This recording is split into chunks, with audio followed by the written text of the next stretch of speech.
প্রথম কথা হচ্ছে ফরজ সালাত ওযু ছাড়া বাসায় মানে একা একা পড়া তো বিধান নেই।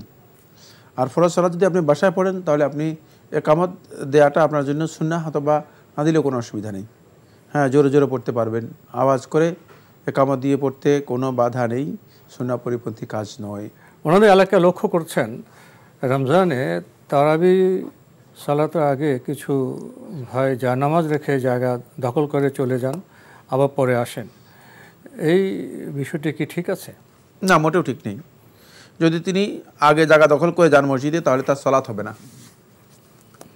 এটাই বিশুদ্ধ বক্তব্য ইমাম আহমদ বিন হাম্বল রাহমাতুল্লাহ থেকে বর্ণিত হয়েছে এবং এটাই সঠিক, সালাতই হবে না। কারণ তিনি জবরদখল করলেন। অন্য একজন ব্যক্তি সালাত আদায় করতে তিনি মসজিদের মধ্যে জায়গা দখল করে নিয়ে গেলেন। মসজিদে জায়গা দখল করা যায় না, কিন্তু যদি তিনি মসজিদে আগে আসেন, এসে মসজিদে থাকেন, তারপর যদি টয়লেটে যান অথবা অন্য কোনো কাজে যান, প্রয়োজনে কোনো প্রয়োজনে জায়গা দখলের উদ্দেশ্য এই ভাইয়ের বক্তব্য তো মানে স্পষ্ট নয়। মানে যদি তিনি তার প্রয়োজনে কোনো কারণে বের হন, টয়লেটে যান অথবা কোনো একটা প্রয়োজনে বের হচ্ছেন, তাহলে তিনি সেখানে এসে আবার বসতে পারবেন।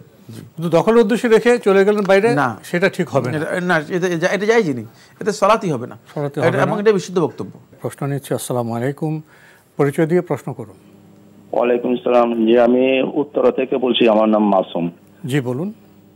জি, আমি জানতে চাচ্ছিলাম ফরজ সালাত বাসায় একা একা আদায় করলে তখন ওই একামত দিয়ে শব্দ করে তেলাওয়াত করা যাবে কিনা, এবং কোনটা উত্তম, শব্দ করে তেলাওয়াত করে একামত দেওয়াটা উত্তম নাকি নিঃশব্দে একামত না দিয়ে তেলাওয়াত করাটা উত্তম, কোনটা উত্তম? আর কোনো প্রশ্ন আছে?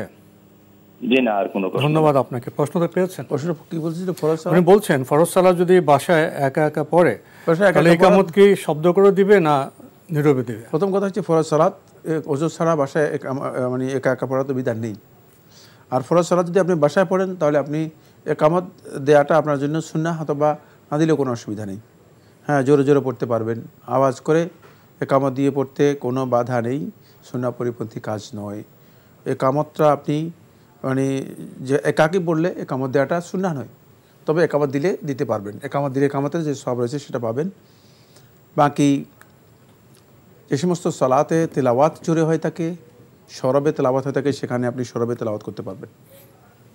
আমরা জানলাম বিষয়টি সম্পর্কে। প্রিয় দর্শক, নতুন প্রশ্নে যাচ্ছি। আসসালামু আলাইকুম, পরিচয় দিয়ে প্রশ্ন করুন।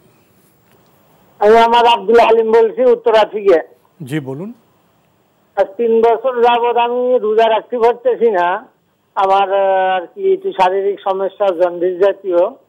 2 বছর ডাক্তারে বলছিল, কিন্তু এবছর বলি নাই। রাখতে রাখতে আপনার ওই পিসাব হলুদ হয়, শরীর দুর্বল, ক্লান্ত। কিন্তু আমি আর্থিক অবস্থা আর কি এমনি দারোয়ানি করি, যে সমস্যা আছে রোজার কাফারা কিছু কি ওই বিষয়ে একটু বললে ভালো হয়। আর কোনো প্রশ্ন আছে? জি জি, না। ধন্যবাদ আপনাকে। আপনি অসুস্থ, জন্ডিসে আক্রান্ত, আপনি 3 বছর ধরে রোজা রাখতে পারছেন না, কি করবেন? যদি আর্থিক সচ্ছলতা থাকে তাহলে আপনি প্রত্যেকটা সিয়ামের এগেনিস্টে একজন মিসকিনকে খাওয়াই দিবেন, এক বেলা খাবার দিবেন। কিন্তু আর্থিক সচ্ছলতা না থাকলে আপনার উপর কিছুই নেই, শুধু আল্লাহ তাআলার কাছে তওবা করবেন, চেষ্টা করবেন। বান্দা হিসেবে আল্লাহ রাব্বুল আলামিন ক্ষমা করবেন, কারণ অপরাধীকে আল্লাহ তাআলা ক্ষমা করবেন বলে ঘোষণা দিয়েছেন। আল্লাহ রাব্বুল আলামিন অপরাধীদেরকে ক্ষমা করবেন। সুতরাং সেক্ষেত্রে আপনি যদি আল্লাহ তাআলার কাছে ক্ষমা চান, আল্লাহ তাআলা ক্ষমা করতে পারেন। কিন্তু যদি আর্থিক সচ্ছলতা থাকে তাহলে প্রত্যেকটি সিয়ামের এগেনিস্টে পরিবর্তে একজন মিসকিনকে একবেলা খাবারের ব্যবস্থা করে দেবেন।